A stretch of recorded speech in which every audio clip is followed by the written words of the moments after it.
ये कहानी भविष्य के उस खतरनाक मंजर को दर्शाती है जो कभी न कभी होने वाला है। दरअसल इस कहानी में दिखाया गया है कि जब एनर्जी सोर्स खत्म हो जाएंगे तब एक महाविनाश होगा और वही लोग जिंदा बचेंगे जो लुटेरे और ताकतवर होंगे। तो इस कहानी में मैक्स नाम का एक आदमी होता है जो एक पुलिस वाला है और बहुत बहादुर योद्धा है। उसकी बीबी और बच्चे को कुछ लुटेरे बाइकर्स कुचलकर मार डालते हैं, लेकिन बदले में वह उन सभी को मार डालता है जिन्होंने उसकी बीबी और बच्चे को मारा था। इसके बाद मैक्स अपने कुत्ते के साथ भोजन की तलाश और पेट्रोल के लिए रेगिस्तान में घूमता है। एक दिन जब वह रोड पर जा रहा था तभी बीच गैंग उसके पीछे पड़ जाता है। दरअसल ये बुरे लोग थे जो हाईवे पर जाने वाले लोगों को लूटते थे, उनका खाना छीनते थे और उनकी गाड़ी का पेट्रोल भी निकाल लेते थे। खैर इस गैंग के साथ मैक्स की झड़प होती है जिसमें मैक्स अपनी कार से उनकी एक बग्घी को टक्कर मारकर पलट देता है और इस बग्घी का पेट्रोल निकालने के लिए मैक्स केन लेकर बग्घी के पास जाता है क्योंकि उसे पेट्रोल लेना था। इस दौर में पेट्रोल जो किसी की जान की कीमत से ज्यादा है और पेट्रोल के लिए लोग एक दूसरे को मार दिया करते हैं। हालांकि आंद्रे रसेल जैसे बालों वाला यह आदमी उनकी तरफ आने की कोशिश करता है, लेकिन मैक्स की बंदूक देखकर वह वापस लौट जाता है।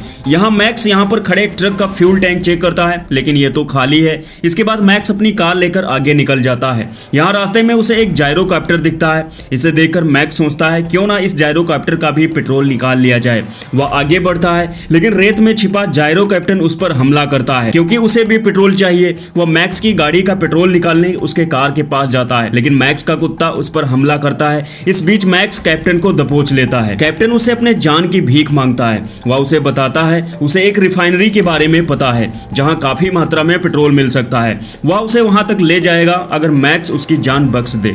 इसके बाद मैक्स कैप्टन को जंजीर से बांध देता है। जायरो कैप्टन उसे रिफाइनरी तक ले जाता है। यहाँ ये लोग देखते हैं उस रिफाइनरी को लुटेरों ने चारों ओर से घेर रखा है। यहाँ वो आदमी भी था जिसका नाम बीज है जो इसी लुटेरे गैंग का सदस्य है। फिलहाल ये एकमात्र ऐसी रिफाइनरी बची थी जहां अभी तक तेल निकालने का पंप चल रहा था। मैक्स देखता है उस रिफाइनरी के चारों ओर बैरिगेटिंग कर दी गई थी।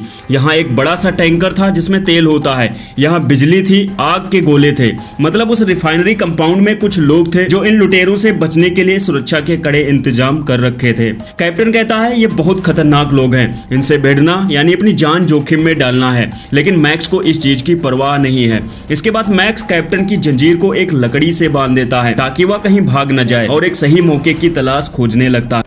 मैक्स को भूख लगी थी, उसके पास कुत्ते का खाना था। वह उसे खाता है, थोड़ा सा बचने पर अपने कुत्ते को दे देता है। अब रात होने पर सभी लुटेरे वहां से भाग जाते हैं। अगली सुबह मैक्स देखता है रिफाइनरी से कुछ गाड़ियां निकलती हैं। वहीं आसपास खड़े लुटेरे उन गाड़ियों का पीछा करते हैं, जिसमें से कुछ लुटेरे दूसरी साइड में जा रही बग्घी के पीछे जाते हैं। झड़प के दौरान बग्घी पलट जाती है जिसमें बैठा आदमी जख्मी हो जाता है। इसके बाद बीज नाम का वह लुटेरा अपने क्रॉसबो से उसे मार देता है। वहीं उसके साथ वाली औरत के साथ ये लोग गंदा काम करते हैं और उसे भी मार देते हैं। मैक्स दूरबीन से देखता है वो आदमी अभी जिंदा था। जब लुटेरे वहां से चले जाते हैं तब मैक्स उसके पास जाता है और कहता है कि मैं तुम्हें कंपाउंड वापस ले जा सकता हूं, बदले में मुझे पेट्रोल चाहिए। इसके बाद मैक्स उस आदमी को लेकर कंपाउंड तक पहुंचता है, लेकिन तब तक उसकी मौत हो चुकी थी। अब मैक्स वहां पहुंचकर कंपाउंड के लीडर पापागेलो से डील के बारे में बताता है जो उस आदमी ने की थी। पापागेलो उस लीड को कैंसिल कर देता है क्योंकि अनजान लोगों पर ये जल्दी भरोसा नहीं करते। पापागेलो मैक्स को बंदी बना लेता है और उसकी कार को भी कब्जे में ले लेता है। इसके कुछ देर बाद वहां पर लुटेरों का गैंग आता है जिन्होंने अपनी गाड़ी के आगे दो लोगों को बांध रखा था और ये दोनों पापागेलो के आदमी थे। खैर इस बीच रिफाइनरी से बनी एक सुरंग से एक जंगली बच्चा बाहर जाता है और एक आदमी पर बूमरंग फेंकता है जिससे मौके पर उसकी मौत हो जाती है। बच्चा फिर से सुरंग में घुस जाता है। मरने वाला आदमी बीज का पार्टनर था। इस बीच लुटेरे गैंग का लीडर ह्यूमंगस को दिखाया जाता है जिसके चेहरे पर एक मास्क लगा हुआ था। वह उन कंपाउंड वाले लोगों को एक चेतावनी देता है कि वे लोग तेल से भरे टैंकर को उनके हवाले कर दें, बदले में वे उनकी जान बख्श देंगे और उन्हें रेगिस्तान से सुरक्षित निकलने देंगे। इसके बाद सभी लुटेरे वापस लौट जाते हैं। दरअसल कंपाउंड के लोग तेल का टैंकर लेकर यहाँ से उत्तर दिशा में दूर जाना चाहते थे, लेकिन उस टैंकर को खींचने के लिए उन्हें एक बड़े ट्रक की जरूरत है। मैक्स कहता है वह एक ट्रक के बारे में जानता है जो उनके पास ला सकता है, लेकिन बदले में उसकी कार और 3-4 केन भर के पेट्रोल देना होगा। फिलहाल बात पक्की हो जाती है। अब मैक्स फ्यूल केन साथ में लेकर चल देता है। रास्ते में उसे जायरो कैप्टन मिलता है जिसे उसने लकड़ी से बांध रखा था। वह पैदल अपने पैर को घसीटते हुए कुछ दूर निकल गया था। मैक्स वो फ्यूल केन कैप्टन को दे देता है ताकि उसके ऊपर का बोझ हल्का हो जाए। इसके बाद दोनों जायरो कॉप्टर तक पहुंचते हैं क्योंकि ये लोग उड़कर ट्रक तक जाने वाले हैं।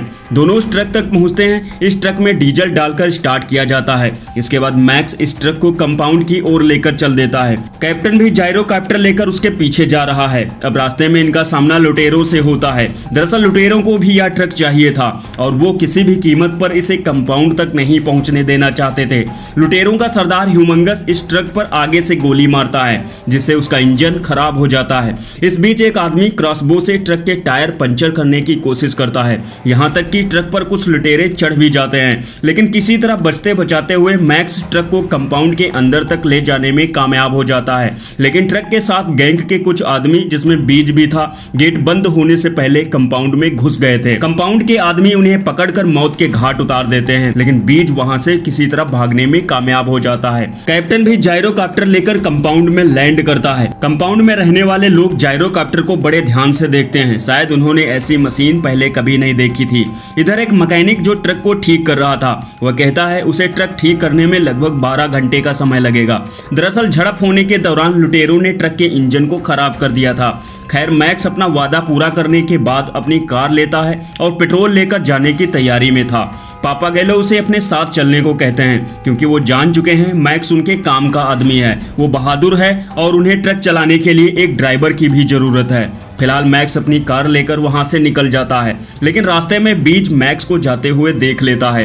वो अपने सरदार ह्यूमंगस की हाई स्पीड कार बिना उसकी इजाजत लेकर मैक्स का पीछा करता है और मैक्स पर हमला करता है। इस हमले में मैक्स की कार पलट जाती है। मैक्स बुरी तरह जख्मी था। वह किसी तरह कार से निकलकर एक पत्थर के पीछे जाकर छिप जाता है। बीच के दो आदमी मैक्स की कार का पेट्रोल निकालने के लिए आगे बढ़ते हैं। कार में मैक्स का कुत्ता है। वे लोग क्रॉसबो से कुत्ते को मार देते हैं। इसके बाद वे लोग जैसे ही मैक्स की कार छूते हैं, कार में लगा डेटोनेटर एक्टिवेट हो जाता है और एक भयानक ब्लास्ट होता है, जिसमें दोनों के चीथड़े उड़ जाते हैं।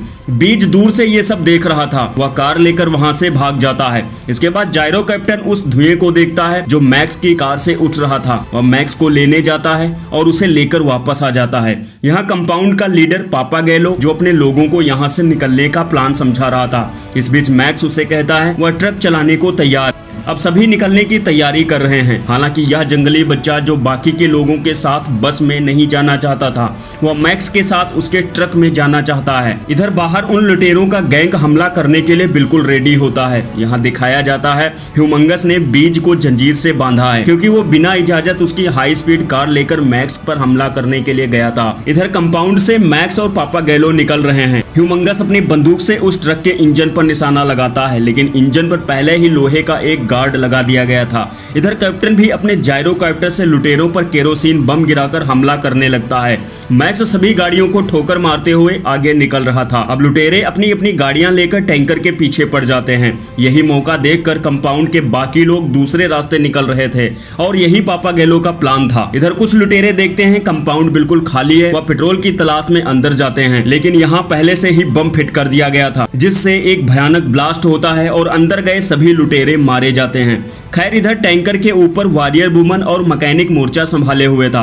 वह मैकेनिक अपने पीछे आ रहे लुटेरों की गाड़ियों पर केरोसिन बम फेंककर हमला कर रहा था। लुटेरों की ताकत कमजोर पड़ रही थी। इसका अंदाजा लगाकर ह्यूमंगस बीज को जंजीरों से आजाद कर देता है, क्योंकि बीज सभी लुटेरों में सबसे अनुभवी था। आजाद होते ही बीज एक हुक फेंककर ट्रक का दरवाजा तोड़ देता है। अब सभी लुटेरे एक साथ टैंकर पर हमला करते हैं और वॉरियर वुमन और मैकेनिक को नीचे खींचकर रोड पर कुचल देते हैं। कुछ लुटेरे टैंकर पर चढ़ चुके हैं। मैक्स उस बच्चे को अंदर खींच लेता है जो ट्रक के पीछे बैठा था। अब एक आदमी आकर मैक्स को पीछे से पकड़ लेता है। इस छीना छपटी में मैक्स के बंदूक की गोलियां बाहर गिर जाती हैं। बीज ऊपर से हमला कर रहा था। अब मैक्स अचानक से ट्रक के ब्रेक लगाकर बीज को गिरा देता है। तभी पापागेलो अपनी गाड़ी लेकर आता है और बच्चे को अपनी गाड़ी में बैठने को कहता है। इस बीच ह्यूमंगस पापागेलो पर एक हथियार फेंककर उसे मार देता है। इसके बाद वह मैक्स पर भी हमला करने वाला था कि तब तक कैप्टन ऊपर से केरोसिन बम गिराकर उसके हमले को नाकाम कर देता है। एक लुटेरा जायरोकाप्टर पर हमला करता है और उसे जमीन पर गिरा देता है। मैक्स की गोलियां नीचे गिर गई थी, लेकिन एक गोली अभी भी ट्रक के आगे बोनेट पर अटकी हुई थी, जिसे लेने के लिए वह बच्चे को भेजता है। बच्चा आगे बढ़ रहा था, लेकिन इस बीच बीज, जो कि आगे गिरने के दौरान मैक्स की ट्रक के नीचे लटका हुआ था, वह बच्चे को पकड़ लेता है। लेकिन तब तक ह्यूमंगस अपनी गाड़ी लेकर सामने से ट्रक को टक्कर मारने आ रहा था। मैक्स जल्दी से बच्चे को ट्रक में खींच लेता है। अब एक जोरदार टक्कर होती है। इसमें ह्यूमंगस की गाड़ी चकनाचूर हो जाती है और वो मारा जाता है। बीज तो बीच में ही था, वो भी मारा जाता है। खैर ये एक जोरदार टक्कर थी। इस टक्कर की वजह से टैंकर भी पलट जाता है। टैंकर में लगे ढक्कन टूट चुके हैं और इसमें से मिट्टी बाहर निकलने लगती है। दरअसल इस टैंकर में पेट्रोल था ही नहीं, इसमें मिट्टी भरी गई थी, क्योंकि लुटेरों को चकमा देकर पापा गैलो अपने लोगों को सुरक्षित निकालना चाहता था और उसकी यह ट्रिक काम कर गई थी। मिट्टी देखकर बाकी लुटेरे दुखी होकर अपनी गर्दन लटकाकर वहां से चले जाते हैं। मैक्स बच्चे को लेकर ट्रक से बाहर निकलता है। वो टैंकर से निकल रही मिट्टी को देखता है और पापा गैलो की चालाकी पर मुस्कुराता है। इसके बाद हमें पता चलता है दरअसल ये कहानी उस बच्चे द्वारा बयां की जा रही थी। वो ये भी बताता है कि जिस तेल के लिए इतना बड़ा महासंग्राम हुआ, दरअसल वो सारा तेल पापा गैलो ने इस बस में छिपा दिया था। टैंकर में सिर्फ मिट्टी भरी गई थी। जायरो कैप्टन उन सबको रास्ता दिखाता हुआ दूर उत्तर दिशा की ओर ले जाता है, जहां वे एक महान उत्तरी कबीला बसाते हैं और यह बच्चा बड़ा होकर उस कबीले का सरदार बनता है। बच्चा अपनी कहानी में यह भी बताता है कि उस दिन के बाद उसने मैक्स को कभी नहीं देखा और ये कहानी यहीं पर समाप्त हो जाती है। मिलूंगा मैं आपको अगली कहानी लेकर एक नए वीडियो में। खुश रहिए, मुस्कुराते रहिए।